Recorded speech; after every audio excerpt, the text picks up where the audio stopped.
whatever is that will be written on your exam slip, Wait, is make there sure any you follow additional the charger time there strictly. for laptop? Make sure you follow the time strictly. Now, we only give you allowance of 1 hour. If you are having exams by 6:30 and you are not there, that's 6:30. You will not be able to go. If that time elapsed, you can write exam Me, again. my own charger is. Maybe after the whole exam, they will consider you, they will not. So the best thing is to just follow the instruction. Because exam starts from the instruction that will given to you towards your exams. So it is very important to follow the instructions strictly and make sure you go with your sleep and you pray that day because there are some people that day the machine will not see their conference. So those are the things you will pray that God will not make your conference to be missing. So make sure you comply and ensure everything is set before the time.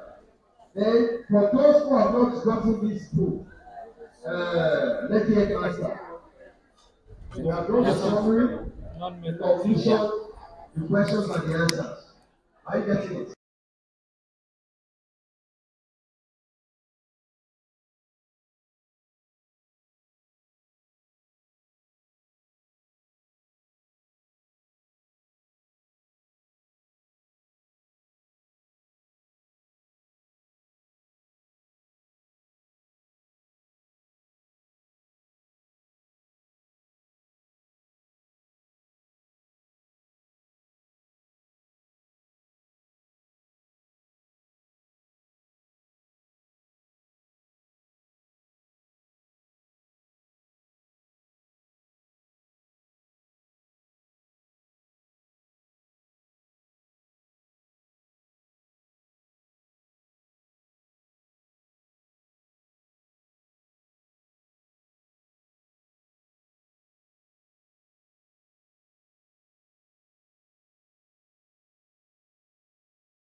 possible 700 possible Kíní questions yẹn àwọn tọ̀hún yẹn bọ̀ gbé mic yẹn close to the mouth of the looking at speakers the bọ̀ entire yẹn. campus from the beginning to the end. So he has compiled it. And I'll be telling you the price before he finishes the chemistry, so you can start to prepare to get it. It will be available from Monday. That is from Monday to be available. I'll tell you the price before the class finishes so that you can get prepared. If 350 flats is possible, then the best thing for you to do is to get it done. I trust God that we will have many 350 plus in Jesus' name. So with a clapping ovation, let's welcome Dr. to take on the class chemistry. Okay. Whose phone is this? Ẹyẹ kankan ìwé yẹn. Ó kíní yìí difficult láti parẹ́. Honestly, kò dẹ̀ ń ṣe it's not permanent marker, so how can we báwo la ṣe lè parẹ́? Ó ní ní àbí? Má lọ gẹ̀ tómi wá, má gẹ̀ tómi wá sí. Sorry, I think that's it. Bó ni marker wà? The rock.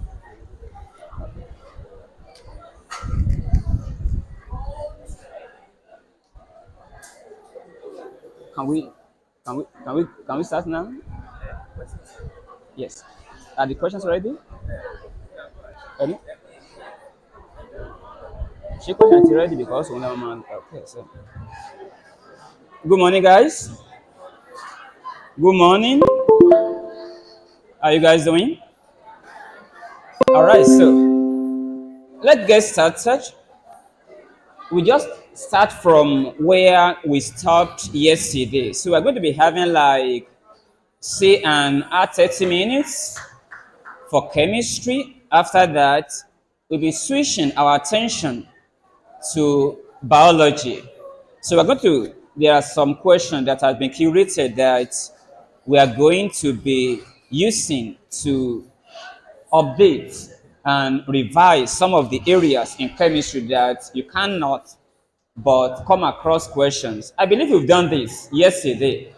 So which of the following non-metals is used in purifying water? And like I did say yesterday, it is only chlorine that is used in purifying water rather. Even though fluorine is there, fluorine is not for purification of water. Fluorine is added during water purification for one reason alone. And what reason is that? To prevent tooth decay. So we refer to chlorine as an addition element, not as a purifying element. Chlorine is specifically added to kill germs, to kill microorganisms present in water, and that's what purification entails. Purification simply means that we remove particles from water, and those particles can involve fine particles. Those fine particles are usually removed by making use of filtration, by passing the water through sand bed. We can remove the large particles by using flocculation or coagulation. How do we do that? By using alums. And then we can remove unwanted smell by adding charcoal to the water during water purification. And then by adding iodine, we are preventing goiter. By adding fluorine, we are preventing tooth decay. So the non-metal that is used in purifying water is definitely chlorine. Let's go to the second question. So non-metals are generally, the question is asking us, which of these is a property of non-metals? Malleable. We know that's wrong. It is metals that can actually be beaten into sheets. That's malleability. Only metals are malleable. Non-metals are not. Option B, ductile. The same thing. Metals are the ones that possess ductility. They can be drawn out into wires. Non-metals are not ductile. If you look at option D, lustrous. Lustrous means that they have this shining appearance to them.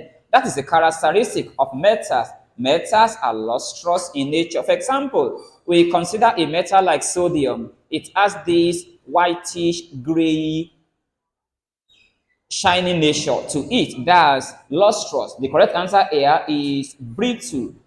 non-metals can easily break. For example, look at non-metals like carbon, like lead, and so on and so forth. They are actually brittle. So non-metals are generally brittle. The correct answer for that would be C. The third one. The next question.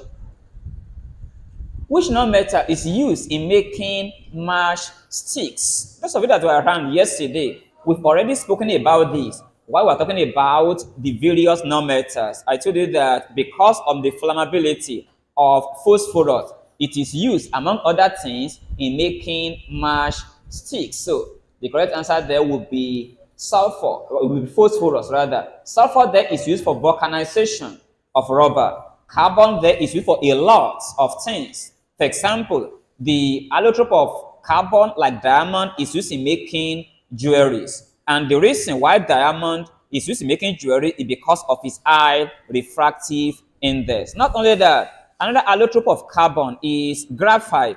Graphite is used for a lot of things. We mix graphite with clay in making lead in pencils. We use graphite, for example, in radioactivity as well as a moderator to slow down fast-moving neutrons. Graphite is also used in electrolysis as an electrode because graphite is a conductor of heat, unlike diamond that cannot conduct heat. Not only that, graphite is used as a dry lubricant because the layers can easily slide over each other. And if I'm talking about nitrogen, I did tell you yesterday, nitrogen is used for a lot of things.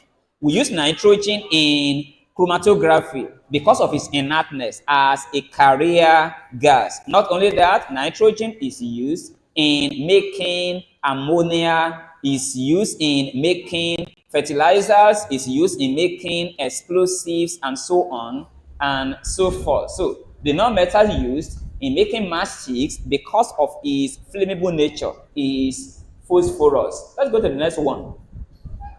Which non-metal is used in manufacturing of explosives? I just explained that while talking about nitrogen. The non-metal used in making explosive is nitrogen. Virtually every explosive contains nitrogen.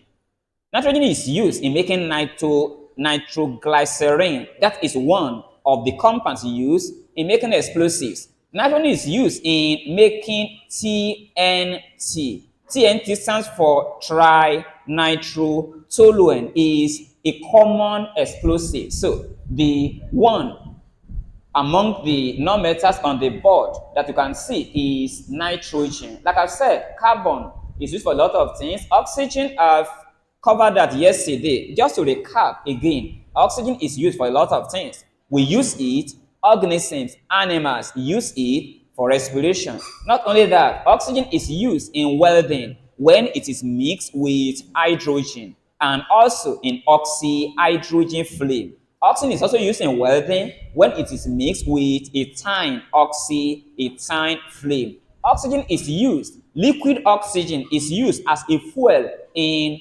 rockets. Don't forget, nitric acid, HNO3, is also used as a fuel in rockets. And not only that, oxygen is used in metallurgy, in the production of metals to remove carbon impurities. So those are the functions of oxygen. But the non-metal used in making explosive is definitely nitrogen. The next question.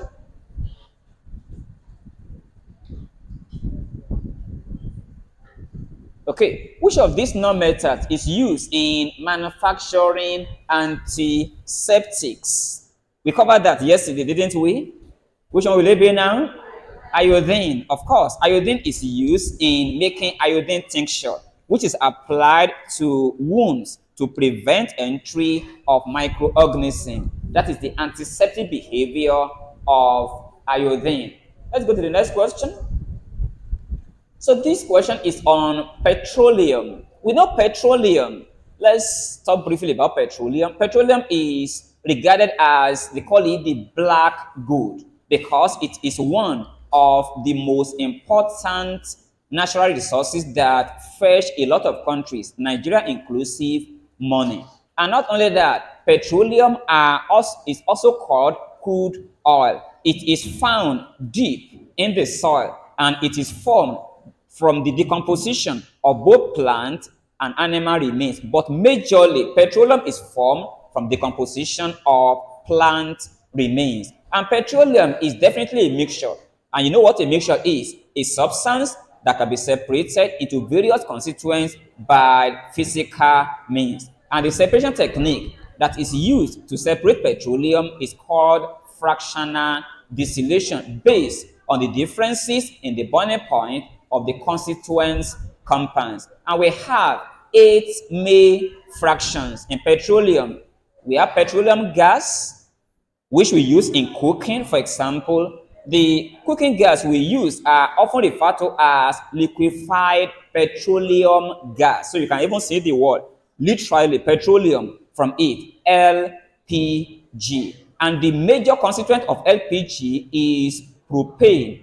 LPG also sometimes contain methane and butane as well. We use them for cooking at home, for domestic cooking. Not only that, we have naphtha. That is the correct answer here. Naphtha is another constituent of petroleum. Naphtha is used for 2 major things. Naphtha is used as an organic solvent. We use them in laundry for removing stains. And not only that, naphtha is also used in industry in making plastics. Not only that, we have another petroleum fraction called ligroin, Ligroin. Now, ligroin is used just like naphtha in making organic solvents that are used in laundry to remove stains. Not only that, we have petrol. Everybody knows what petrol is used for. Petrol is also called the premium motor spirit. It is mostly used by automobiles, by vehicles, motorcycles, and so on and so forth as a fuel. Not only that, we have kerosene. Kerosene is used for 2 major things. Number 1, it is used in houses for domestic cooking. And not only that, kerosene is used as an aviation fuel for helicopters, airplanes, and so on and so forth. Not only that, we have diesel, or as it is being correctly called, diesel oil. Diesel oil is used for a lot of things. We use it in vehicles, all these heavy duty vehicles, trailers, trucks, and so on and so forth, or maybe these big generators. It is used as a fuel in them. Not only that, diesel is also used as a raw material for cracking process. You know what cracking is?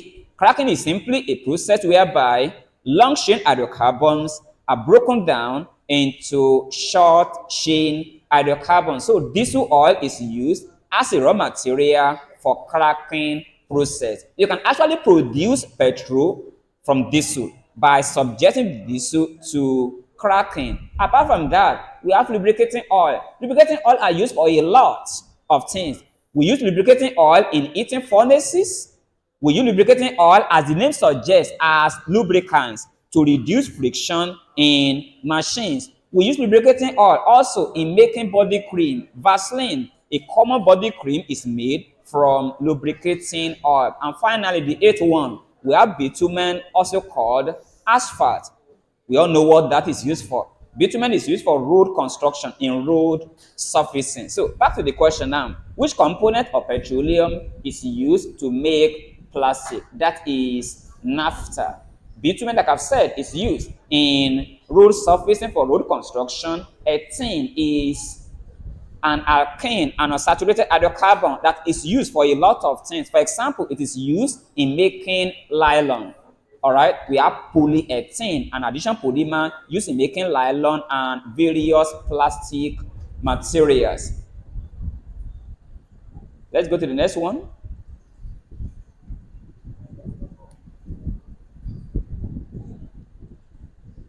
All right, so while we wait for that, ethene is polymerized because of one reason. Before any alkane or before any hydrocarbon can undergo polymerization, it must be unsaturated. Only unsaturated compound undergo polymerization, and that's the reason why alkanes that are saturated compound cannot undergo polymerization, but alkanes with double bond can undergo polymerization. Alkyne with triple bond can undergo polymerization. As a matter of fact, when ethane is passed through a hot tube containing organonickel catalyst, what happens? It undergoes polymerization to produce benzene, which is an aromatic compound. So let's take a look at the second question, LPG.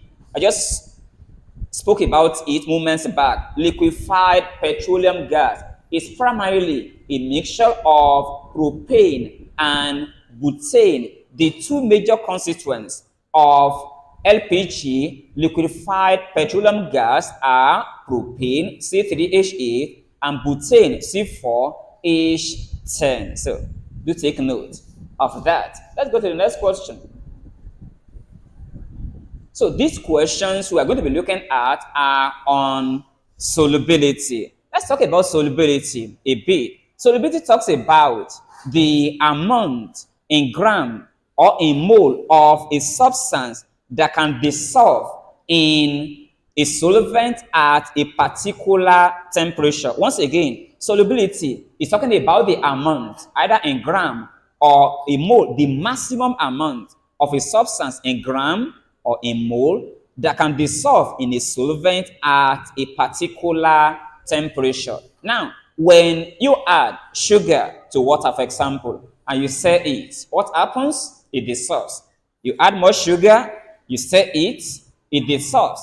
If you keep on adding more and more sugar, which is the solute, to that particular water, which is the solvent, it will keep on dissolving. But a stage is going to be reached when you add more sugar, and lo and behold, the sugar does not, it refuses to dissolve. This time around, instead of dissolving, it goes to the bottom of that particular test tube or maybe a glass cup, as the case may be.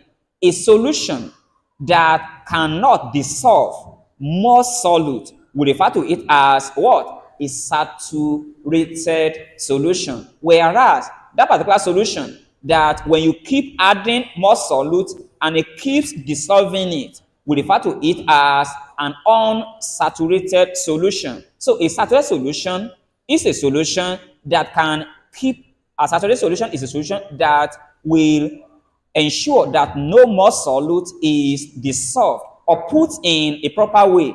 A saturated solution is a solution that contains as much solute as it can dissolve at a particular temperature in the presence of undissolved solute. What does that mean? A saturated solution will have dissolved the maximum amount of solute and is going to have excess of that particular solute that it cannot dissolve. Whereas unsaturated solution is a solution that can keep on dissolving more solute that is added to them. Not only that, we have a solution that contains more solute than it can theoretically contain or hold at a particular temperature. We call such solution supersaturated solution. A supersaturated solution is a solution that contains more solute than it can normally hold or than it can theoretically hold at that particular temperature. So we have three major types of solution. Unsaturated solution, that is a solution that can keep on dissolving more solute. The second one is saturated solution, which is a solution that cannot dissolve any more solute.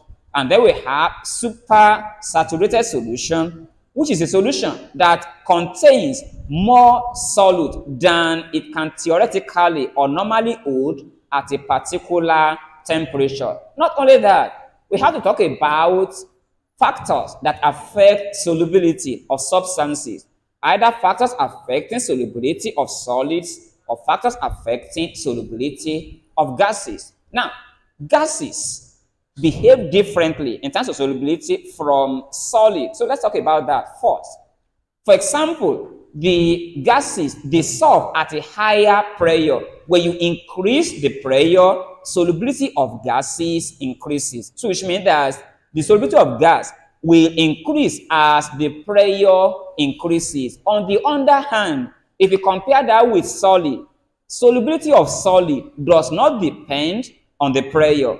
Only solubility of gases is affected by pressure. Another factor that affects solubility of gases is temperature. When temperature increases, the solubility of gases decreases. Let me repeat that. When temperature increases, the solubility of gases decreases, which means that if you have cold water, gases will dissolve more in cold water than in hot water, because hot water has a higher temperature, and when the temperature is higher, the solubility of gases is going to be low. But if you compare that with solid, the reverse is the case. The higher the temperature, the higher the solubility of solid. You can make a sample of that. If you want to make tea, for example, if you bring out both cold and pure and hot water in different cups, and you had maybe a sample of a beverage, say Bonfita, for example, if you add it to the cold water and you see how fast it dissolves, and you add the same quantity to hot water and you see how fast it dissolves, which one dissolves faster or soluble faster? The hot water makes that particular beverage to actually dissolve or be soluble in it faster. Why? Because of the hotness. Don't forget, the degree of hotness or coldness of a body is called temperature. So the higher the temperature, the higher the solubility of solid. Whereas the higher the temperature, the lower the solubility of gases. And don't forget, it is only the solubility of gases that is affected by pressure. The solubility of solid is independent. Independent means it is not affected by pressure. Another factor that affects solubility is nature of the solvent. The nature of a solvent will affect either a particular solid dissolves in it or not. For example, let's look at sugar. Sugar dissolves easily in water. Why? Because sugar is soluble in polar solvent. Let's look at ionic compounds generally under chemical bonding. We say that ionic compounds are soluble in polar solvents. An example of polar solvent is water.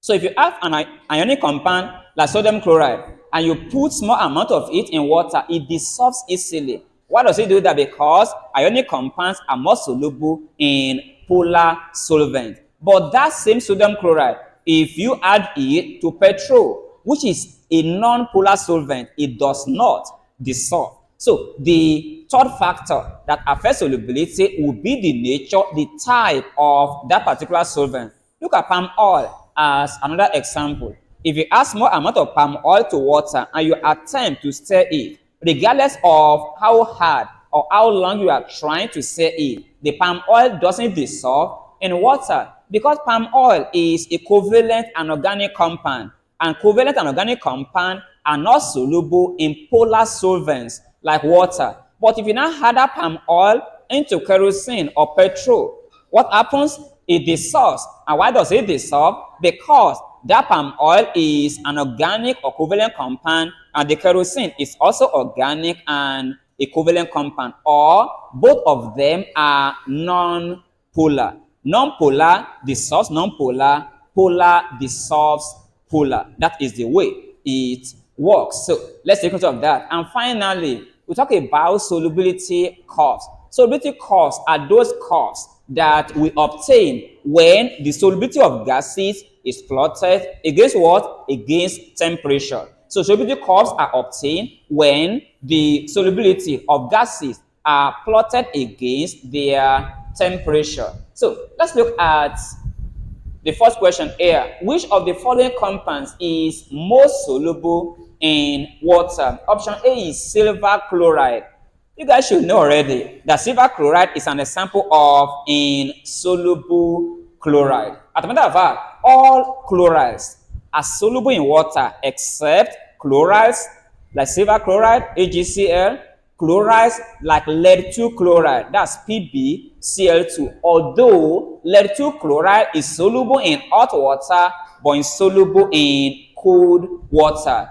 Another chloride that is insoluble in water is copper-1 chloride, CuCl. Not only that, if you look at option C, lead sulfate. Lead sulfate is one of the sulfates that is insoluble in water. All sulfates are soluble in water except few of them. One of the sulfates that is insoluble in water is lead-2 sulfate, PbSO4. Another sulfate that is insoluble in water is barium sulfate, BaSO4. So it is evident from what I've explained that the correct answer here is going to be sodium chloride. As a matter of fact, even without knowing the laws of solubility, you can figure out from my explanation before, sodium chloride, option B, which is the correct answer here, is an ionic compound. And ionic compounds are usually soluble in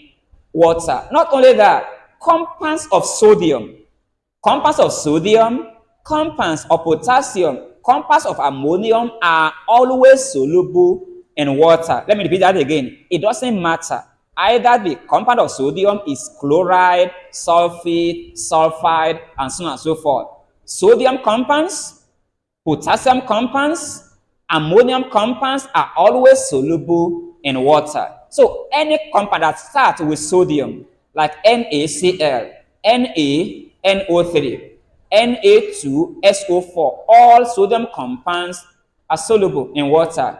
The same thing happens to potassium. Potassium compounds, KCl, KNO3, and so on and so forth, they are soluble in water. Ammonium compounds as well, like NH4Cl, NH4-2SO4, NH4NO3, all ammonium compounds are soluble. So take note of those three of them. All sodium compounds, all potassium compounds, or ammonium compounds are soluble in water. So let's go to the next question.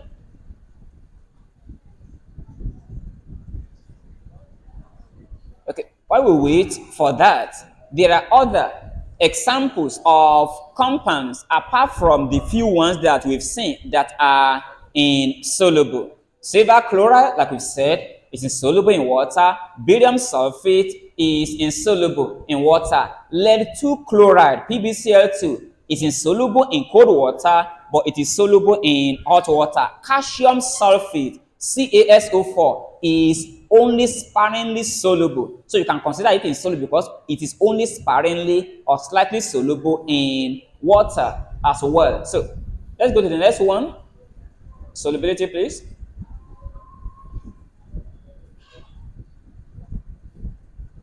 Okay, so which of these factors does not affect solubility of a solid? I've mentioned that while I was making an intro the other time. What will be the answer here? Of course, pressure. Pressure only affects the solubility of gases. The higher the pressure, the higher the solubility of a gas. Don't forget, temperature affects the solubility of both liquid and solid. The higher the temperature, the higher the solubility of a solid. On the other hand, the higher the temperature, the lower the solubility of gases. The same thing with surface area. And if you are wondering, how does surface area affect solubility? Surface area does not only affect solubility, you guys know it affects also rate of chemical reaction. For example, if you have, say, a chalk in lump form, in solid form, and you drop it into water, it's going to take a longer time for that particular chalk to dissolve because it has low surface area. But that chalk, if you place it on a flat surface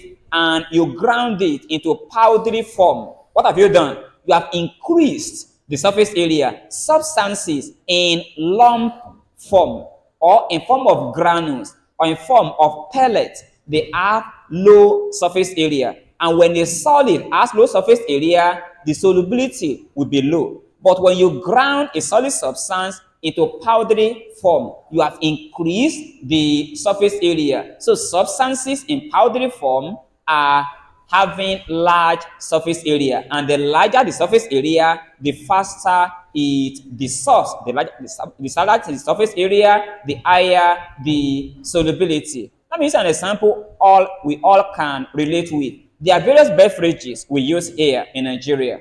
We have beverages like Milo, we have Bonvita. If you compare the two of them together, one of them has a higher surface area than the other. Milo are actually in powdery form. All right, they are actually finer in nature compared to Bonvita. And because of that, if you add both of them, equal amount of both of them to equal volume of water, which one dissolves faster? Milo will, because it's having a larger surface area. So the answer to this would definitely be option B. Pressure. Pressure has no effect on the solubility of solid. The next question. The solubility product constant is used to, now in solubility, there is a constant that we refer to as solubility product constant. It is represented by KSP. This is the constant. S here stands for solubility and the P here stands for product. Now, among other things, solubility product constant is used to determine the rate of precipitation of salts. It is usually salts that are insoluble or that have low solubility that possess solubility product constant. Soluble salts, take note of this, soluble salts have no solubility product value. For example, sodium chloride is a very soluble salt. Potassium chloride is a very soluble salt. None of them, both sodium chloride and potassium chloride, will have solubility product constant. Why? Because they are soluble. Very soluble salt do not have, they have zero solubility product value. It is usually non-soluble salts or salt with very low solubility that possess solubility product constant. And just to answer the question, solubility product constant is used to determine the rate of precipitation of salt. So option A is determine pH, option B predict precipitation, option C measure pressure, and option D all of these. So KSP is used to predict the precipitation of salt. So please, let's take note of that. And not only that, there are questions that you can encounter in calculation. There are calculations under solubility product constant. And it is similar to what you have when you are writing. If you want to write the expression for solubility product constant, is similar to what you are already used to in writing expression for equilibrium constant. For example, if we want to write the solubility product constant for silver chloride, when this one breaks down, it gives us silver ion plus chloride ion. If you want to write the solubility product constant expression for this, it becomes KSP is equal to the concentration of the silver ion here. Don't forget, we use the square bracket here to represent concentration times the concentration of the chloride ion here. Then divided by this. Don't forget, when you're writing equilibrium constant expression as well, that's what we do. It's going to be the concentration of the product raised to the power of the number of their mole. Then divided by this concentration of AgCl. But you know that pure substances and solid substances always have concentration of what? Of 1. So the concentration of the silver chloride, as you can see here, it's in solid, is taken as unity 1. So if it is replaced with 1 here, it means that the old expression now becomes concentration of silver ion times concentration of chloride ion. That will be the expression for the solubility product of AgCl when it breaks down to silver ion and potassium ion. Let's take a look at the next question. The next question now. Okay, a solution that contains more solute than it can theoretically hold is called dash. That is going to be super saturated solution. For saturated solution, that is a solution that cannot dissolve more solute. A saturated solution already contains the maximum number of solute it can dissolve. So it cannot dissolve more solute. Not only that, an unsaturated solution is a solution that can keep on dissolving more solute that is added to them. Another thing you need to know is this. When you have a saturated solution, if you eat a saturated solution, it will make it to dissolve more solute. Now, take note of that. A saturated solution will not dissolve more solute at a particular temperature. But when you increase the temperature of a saturated solution, it will make that saturated solution to dissolve more solute. But if you reduce the temperature, maybe by cooling it, the opposite will happen. It will bring about precipitation of the solute that had initially dissolved. What point am I trying to make now? When you change the temperature of a saturated solution, you are going to upset the equilibrium between the solute that has dissolved, called dissolved solute, and the solute that had not dissolved, the undissolved solute. So simply put, altering or changing the temperature of a saturated solution will alter the equilibrium between the dissolved solute and the undissolved solute. Let's take a look at the next question. The next question says, Henry's law relates the solubility of gas with dash. Now, there was a particular scientist who brought about the Henry's law. And the Henry's law goes something like this. He was talking about the fact that the solubility of gas will be directly proportional to the saturated vapor pressure of the vapor above that particular gas. So the Henry's law is talking about the relationship between the solubility of a gas and the pressure. So the correct answer here is definitely pressure. Henry's law gives the relationship between the solubility of a gas and the pressure above the vapor of that particular gas. The next question. Common ion effect causes solubility to dash. Now let's look up. What is common ion effect? Let's take a look at the board. Let's assume that we have a salt like NaCl. And when this salt is dissolved in water, it dissociates, it ionizes to form sodium ion plus chloride ion.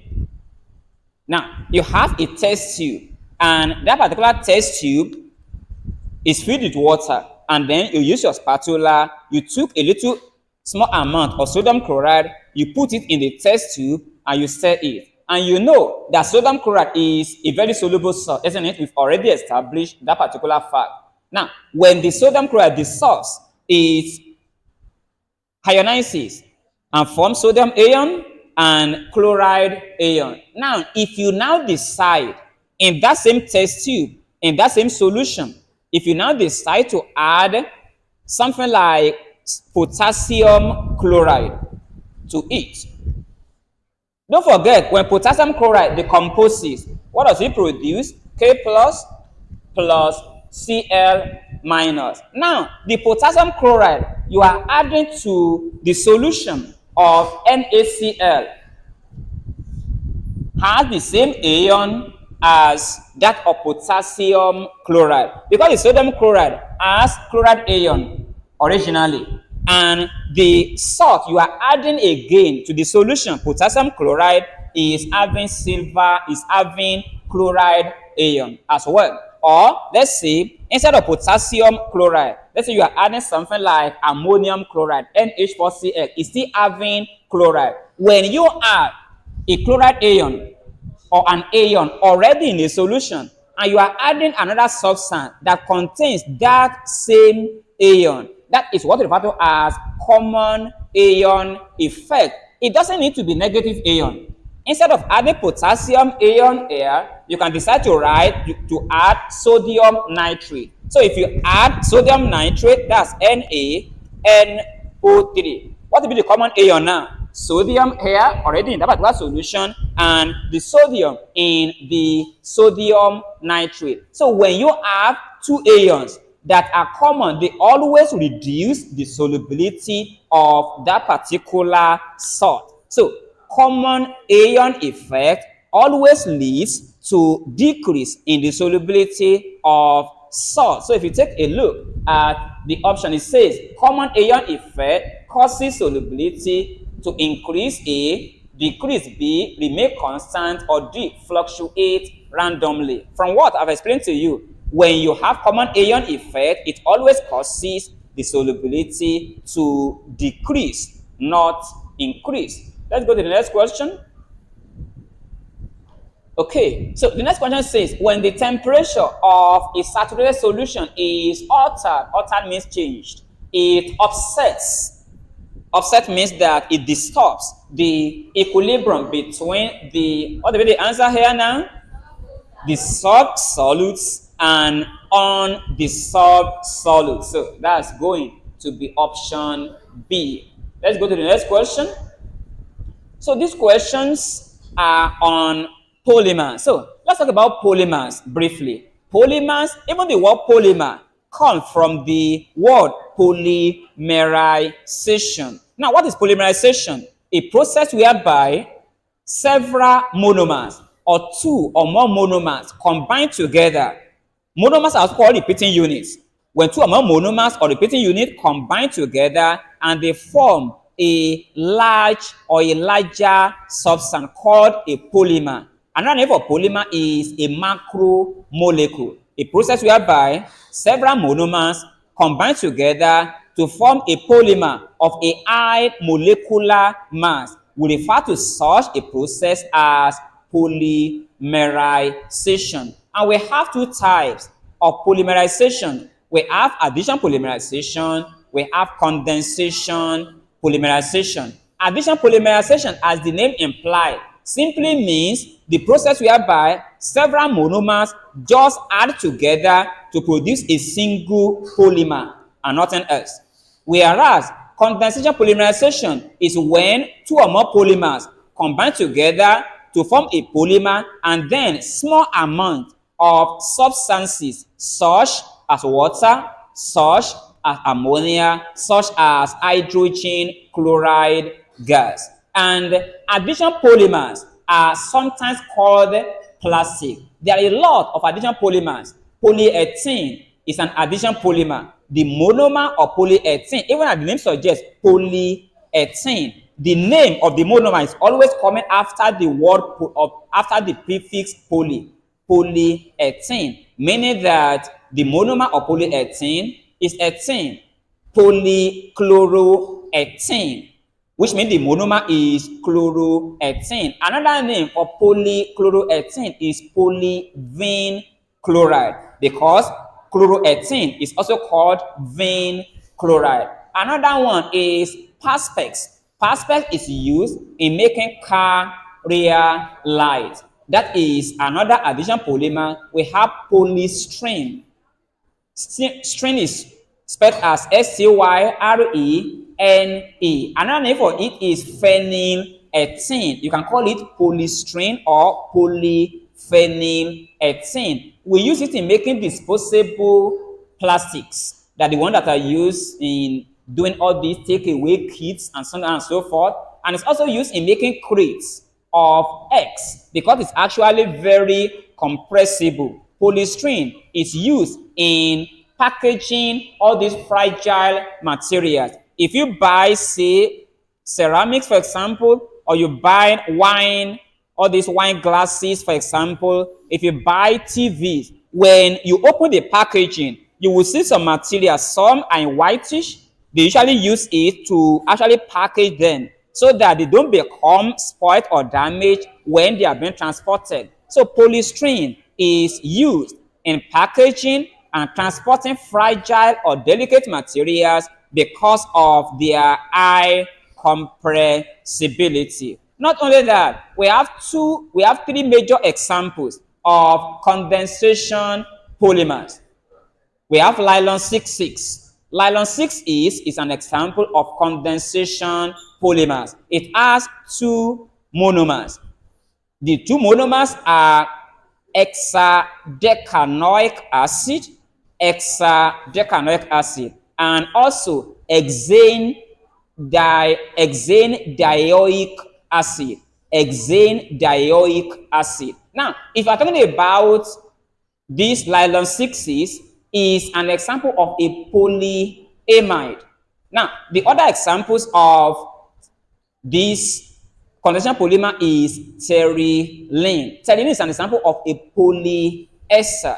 The two monomers of terylene are glycol, ethylene glycol, also called ethane 1,2-diol, and the other one is benzene 1,4-dicarboxylic acid. At times, it is called terephthalic acid. Once again, the two monomers of terylene, also called dacron, are ethylene glycol, which is also called ethane 1,2-diol, and benzene 1,4-dicarboxylic acid, also referred to as terephthalic acid. The third example of condensation polymer is bakelite. Bakelite are used in making insulation sockets, all these electrical sockets in our houses. So please take note of them. We have three main examples of condensation polymers. One is nylon 6,6, in which the two monomers are hexane dioic acid and hexane 1,6-diamine. Terylene, also called dacron, which is a polyester, in which the monomers are ethylene glycol, also called ethane 1,2-diol, and the other one is benzene 1,4-dicarboxylic acid, also called terephthalic acid. And finally, bakelite. Bakelite is an example of condensation polymer as well. Another thing we need to know here is when you have a polymer and it's made up of two different monomers, they are usually called copolymer. Co-polymer. A copolymer is a polymer that is made from two different monomers. Whereas when you have a polymer like ethene that is made from only one monomer, such a polymer is called homopolymer. An example is polyethylene. Ethene is the only monomer, so it's the same. Homo means the same. All right. So homopolymer, when you have only one monomer making up or used in making that particular polymer. So polyethylene is a homopolymer, polystyrene is a homopolymer, asbestos is a homopolymer, and so on and so forth. But nylon is a copolymer. Terylene is a copolymer. Bakelite is also a copolymer. So let's take a look at this. Which of the following polymer is used in the manufacture of non-stick cookware? Now, there are some material we use in our houses. They are called non-stick kitchen or cookware, and we use a special polymer called polytetrafluoroethane. Polytetrafluoroethane to actually make them. Another name for that is Teflon. So the polymer that is used in making non-stick cookware is Teflon. So the monomer of Teflon is the monomer of Teflon is tetrafluoromethane. So that's for that. If you look at PVC, can we go back? If you look at PVC, PVC is used in making pipes that we use in plumbing at home. If you look at bakelite, I mentioned that it's used in making all these electrical insulators and sockets. And if you look at dacron, I did mention that another name for terylene is dacron. We use dacron in making fabrics and clothing material. So PVC is used in making pipes. Teflon is used in making non-stick cookware. Bakelite is used in making electrical sockets and insulators. And dacron, also called terylene, is used in making fabrics. Let's take a look at the next question. Which of these is a copolymer? I did mention copolymer a while ago. Which of them will be the answer now? Terylene, of course, because polyethylene, the monomer of polyethylene is ethylene, is the same. That's homopolymer. If you look at polystyrene, the monomer of polystyrene is styrene or phenylethylene, is the same. That's homopolymer. But terylene is made up of ethane 1,2-diol, also called ethylene glycol, and benzene 1,4-dicarboxylic acid, also called terephthalic acid. So the two monomers are different, making it to be called a copolymer. Let's look at the next one. Which of these polymers is biodegradable? Let's stop there for a moment. What is the meaning of the word biodegradable? If it says that something is biodegradable, it means that it can easily be broken down by microorganisms. For example, there are a lot of things, there are a lot of materials that actually litter our surrounding today because they can be broken down by microorganisms. Look at plastics. Plastics are not biodegradable. That is why when you look around everywhere, plastic materials are there. Because if you pack them and throw them out a year from now, they will still be there because they can be broken down by microorganisms. Glass materials, ceramic, rubber, and other materials are those materials, and metals as well. They are non-biodegradable. They can be broken down by microorganisms. But human waste, like sewage, can be broken down by microorganisms. So you say they are biodegradable. So the question is asking us, which of these polymers is biodegradable? Polyethylene, I told you, polyethylene or these addition polymers are called plastic. Polyethylene is an example of a thermoplastic. What's a thermoplastic? A plastic that can be heated and remolded. And then we have thermoset. A thermoset is a plastic that cannot be heated and remolded. Polyethylene is a thermoplastic. Polystyrene is thermoplastic. Perspex is thermoplastic. But bakelite is not a thermoplastic, is a thermoset. Once again, bakelite is a thermoset. And polyethylene, being a plastic, is not biodegradable. Polystyrene is also another plastic. It is not biodegradable. PVC is another plastic. It is not biodegradable. The correct answer is the PHBV. If you are wondering what PHBV is, they use it among other things in making drugs that you and I use. For example, you take a look at amoxicillin. You look at the gels that covers it.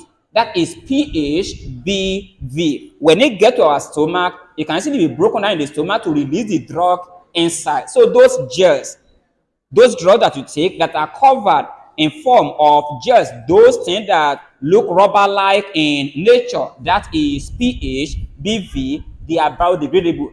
They break down when it gets to our stomach. The hydrochloric acid in the stomach helps to break it down. And when it breaks down, what happens? They release the content of the drug inside of them so that they can actually perform their function. So the example of a polymer that is biodegradable is PHBV. Let's go to the next question.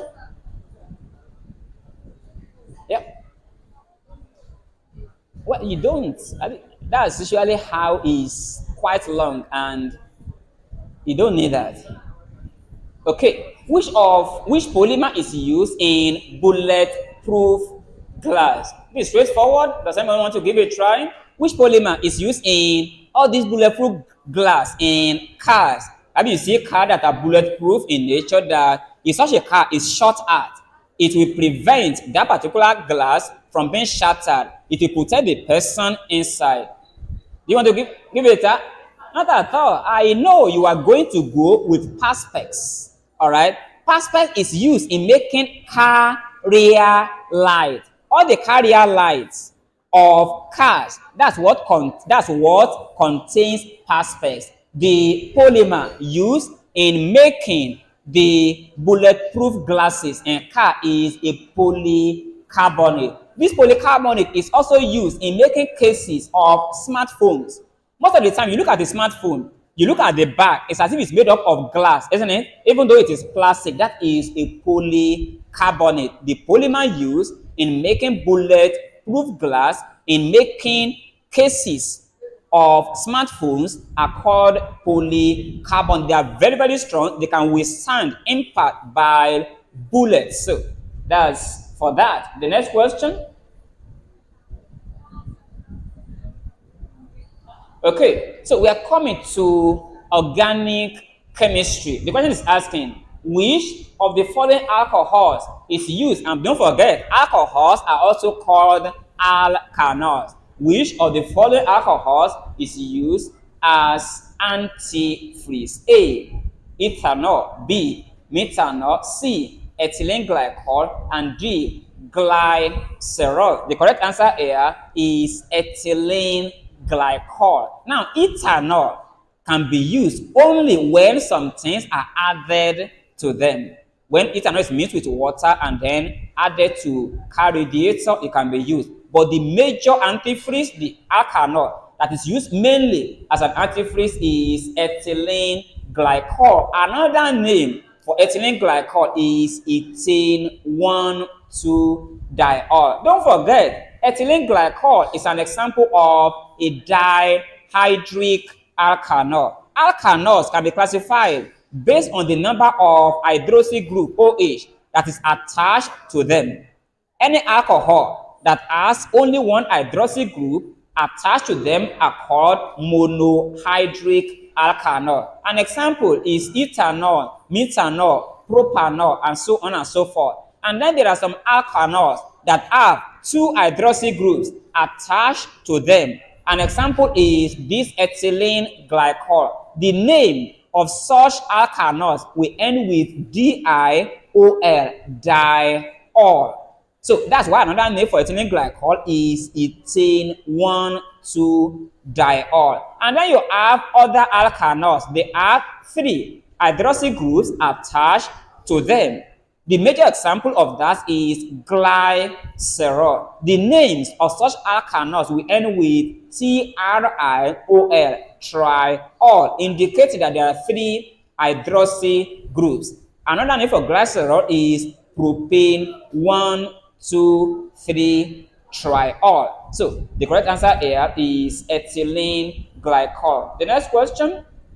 So this time around, we are going to be talking about transition metals. Don't forget, transition metals are those metals that are located between group 2 and group 3 in the periodic table.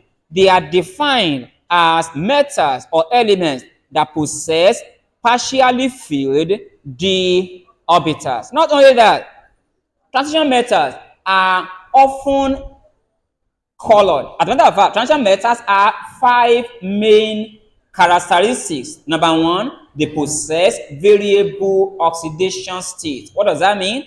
Transition metals usually have more than one oxidation state. If you look at sodium, sodium can only exist in +1 oxidation state, Na+. But transition metal can have 1, 2, 3, 4. As a matter of fact, they can have up to 8. Osmium, for example, has the highest oxidation state from +1 oxidation state all the way to +8 oxidation state. What about manganese? Manganese has 7 oxidation states from +1 all the way to +7. What about chromium? 6 different oxidation states from +1 all the way to +6. So transition metals have variable oxidation state. We know iron, which is common. Iron can exhibit 2 different oxidation states. We have +2, Fe2+, we have plus 3, Fe 3 plus. What about copper? 2 oxygen state, we have copper 1, which is brick red in color, copper 1 ion, and then we have copper 2 ion, which is blue in color. All right. Apart from that, transition elements also exhibit or have catalytic abilities. If you look at majority of catalysts that are used both in inorganic chemical processes and organic chemical processes, majority of them are transition elements. Take a look at Haber process, industrial preparation of ammonia from 1 mole of nitrogen and 3 moles of hydrogen to prepare ammonia.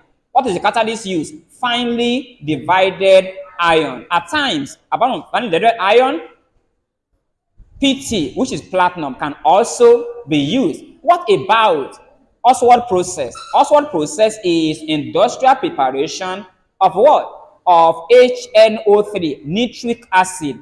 What is the catalyst used? Either rhodium catalyst, RH, rhodium, by the way, is a transition element, or platinum catalyst, which is another transition element. What about other reactions like catalytic hydrogenation of fats and oil, which is what we use in production of margarine and butter? Which catalyst do we use? Nickel. Nickel again is a transition element. What about contact process for industrial preparation of H2SO4? What is the catalyst used? A compound of a transition element called vanadium. We make use of vanadium 5 oxide. Don't forget, vanadium is a transition element. So, apart from the fact that transition elements exhibit variable oxidation state, transition elements also exhibit catalytic ability. Apart from that, transition elements are colored. All right, that's another characteristic. They have all these different colors. For example, copper 2 ion is blue in color. Copper 1 ion is brick red in color. Not only that, you have things like manganese, have different colors, chromium, and so on and so forth. Although there are some elements that fall under transition element. Look at scandium, for example. Scandium is, when scandium form ion, it is colorless, which is Sc3+. So scandium ion, even though scandium is actually the very first element in the transition group, in the first transition group, even though scandium is the first member of that particular family, where scandium form ions as Sc3+, it doesn't have any color. That is why scandium is often referred to as a non-transition element, because its ions are not color, rather they are colorless. So let's take note of that. And zinc also is regarded as a non-transition element. Why? Because zinc does not exhibit variable oxidation state. Zinc only has one oxidation state, that is +2. Not only that, zinc does not have partially filled d orbital, either in neutral form or in ionic form. It has completely filled d orbital. So apart, we have mentioned about 3 now. Transition elements having variable oxidation state, transition element having catalytic properties, transition element forming colored ions. Another one is the fact that transition element can form complexes. They can form complex ion. And the reason why transition element can form complex ion is because they have or possess vacant or empty d orbital. Now, before any compound can form complexes, it must have or possess vacant or empty d orbital with which it can accept lone pair electrons. So the last one, which is the 5th one, is transition elements exhibit paramagnetism. And the reason why they exhibit paramagnetism is because they possess, at least some of them possess 1 unpaired electron, some of them possess multiple unpaired electrons. Before a transition element can exhibit paramagnetism, such an element must possess unpaired electrons. What do we call unpaired electrons? Electrons that exist alone and not in twos or in pairs. And the higher the number of unpaired electrons, the higher the paramagnetism. What does that mean? If an element X has 2 unpaired electron, and element Y has 5 unpaired electron, that element Y with 5 unpaired electron, which is higher than element X with 2 unpaired electron, will be more paramagnetic than element X. So let's take note of that. So let's take a look at the question now. Which of the following is a characteristic of transition metals? The correct answer here will be option B. They show variable valency. That is another way of saying they show variable oxidation state. So let's go to the next question. Which element shows the highest number of oxidation states? I told you while I was explaining the other time that one of the properties or characteristics of transition elements is their ability to exhibit variable or different oxidation states.